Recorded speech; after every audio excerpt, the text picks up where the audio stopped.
كما صليت على إبراهيم وعلى آل إبراهيم إنك حميد مجيد.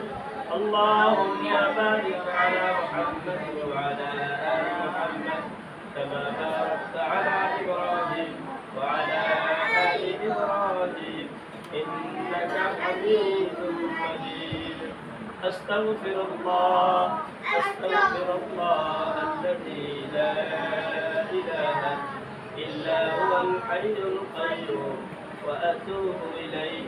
لا حول ولا قوة إلا بالله العلي العظيم.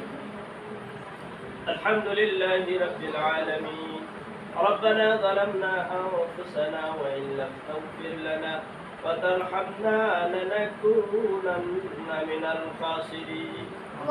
ربنا هب لنا من أزواجنا وذرياتنا قرة أعين واجعلنا للمتقين إماما.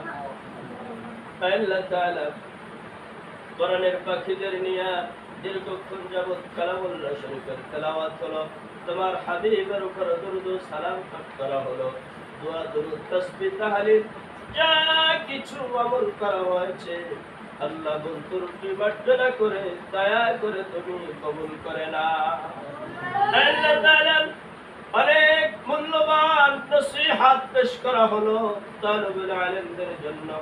আল্লাহ যে সমস্ত ছাত্রদের মুখস্থ শক্তি কম, কোরআন পড়ে মনে রাখতে পারে না, আল্লাহ এই দোয়া মুনাজাতে তোমার দুয়ারে হাত বাড়াইছে আল্লাহ, তুমি দয়া করে প্রত্যেক ছাত্রের জেহেন জাকাওয়াত বাড়ায়া দাও, মুখস্থ শক্তি বাড়ায়া দাও, কোরআন সিনার মধ্যে ধারণ করার তৌফিক দাও।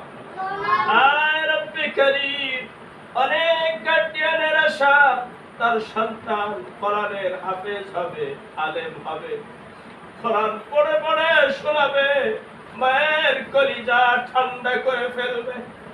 আয় পরওয়ারদিগার, ওই কোরআনের পাখিদের নিয়ে তোমার দুয়ারে হাত বাড়াইছে, তোমার এক বান্দা দোয়া চাইছে মেহেদী হাসান, আল্লাহ এবং তার শাশুড়ির জন্য দোয়া চাইছে। রব্বে কারীম, তুমি দয়া করে তাদের জীবনের গুনাহ খাতা মাফ করে দাও। আল্লাহ তাআলা কবরকে জান্নাতের বাগান বানায়া দাও। মাবুদ, এই মাদ্রাসার বরকতে আজ এই দোয়ার আয়োজন করো আল্লাহ। আল্লাহ তাআলা তুমি দারুল উলুম